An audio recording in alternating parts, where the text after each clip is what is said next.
Every year I'm taken aback a little by the almost universal recognition of Remembrance Day. When I see the streetcars and buses along the streets of our city with the words, "Lest we forget," on their destination signs. In the weeks leading up to 11th of November, so many people, young and old, men and women, people born here and people who have recently arrived, all seem to be sporting poppies on their left lapel. It's surprising in a way because Remembrance Day is a unique mixture of, I would suggest, secular and religious meaning.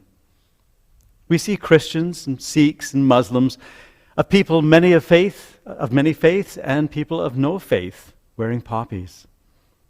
We see people of all political stripes, pacifists and members of the armed forces, and people who themselves or their families were on opposing sides of a war or a conflict.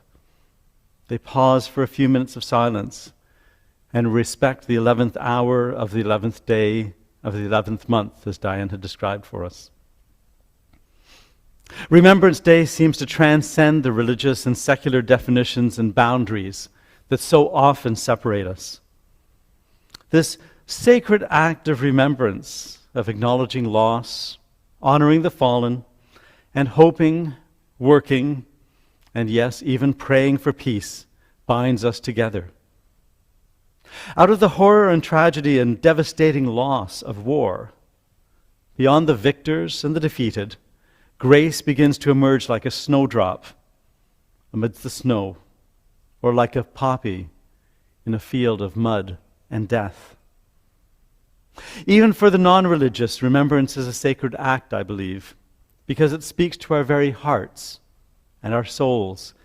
And in this act, we ourselves are changed for the better, perhaps even for good. In the language of faith, we are made a little bit more holy, more close to what God dreams us to be. Remembrance Day is, of course, all about remembering. The very phrase, "lest we forget," suggests our fear and the consequences of forgetting. That the implications of forgetting, not just of the fallen, but for us and for future generations, that risk is simply unacceptable and abhorrent. Yet the act of remembering is so complex. It is so much tangled up in it, acknowledging those who have served in war and peacekeeping, honoring the fallen and the wounded, living out our patriotism, cultivating a passion for peace. Yet within all this complexity, perhaps we search for a deeper meaning. When we remember, when we pause for these mere seconds of silence to honor the great sacrifice and gift of so many, we can, as people of faith, ask, where is God in all this? Because for us as Christians, as followers of Jesus, the question always is, where is God revealed, and how does God want us to respond? As the post-it note says, what would Jesus do?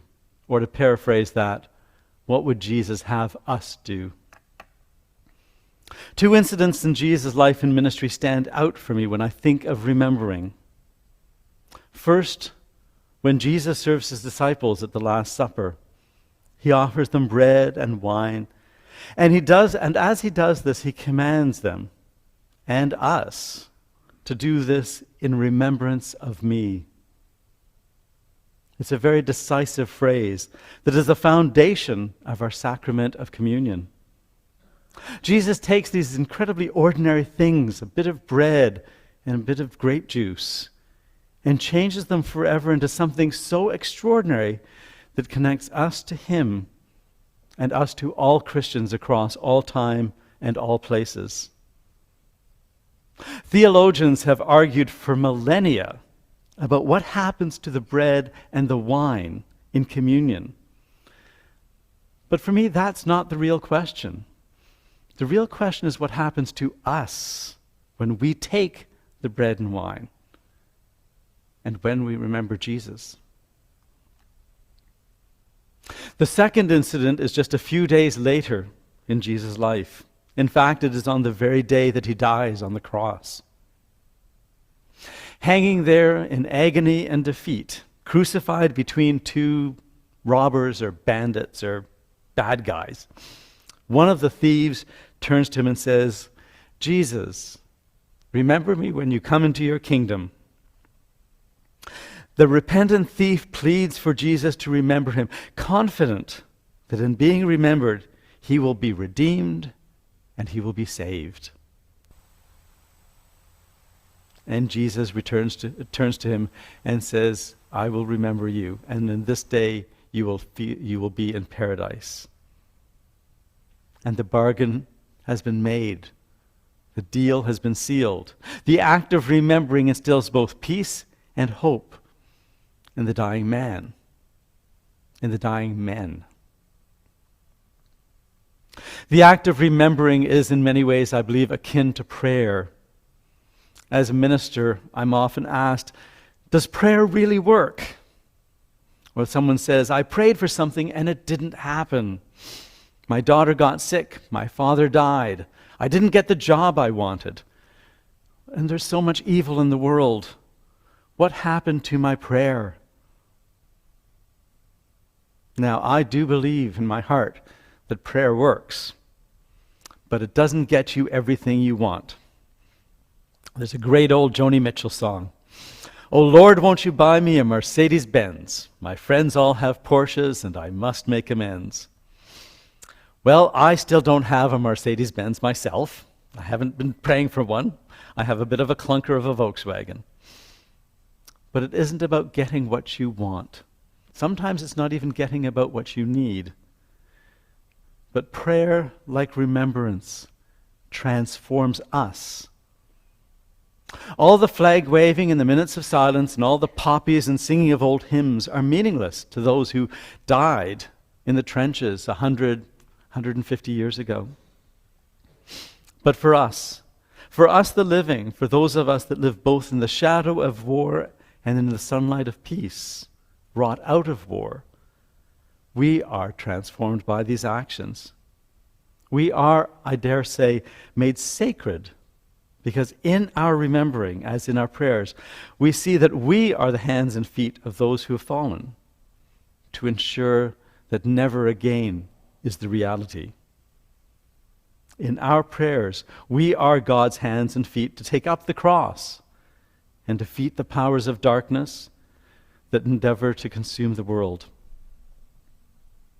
I heard a child crying and wept that God would do nothing. And then I saw through the child's tears and through my tears that God was weeping because I would do nothing. Here in church today and later this week at the cenotaph, we pause to remember.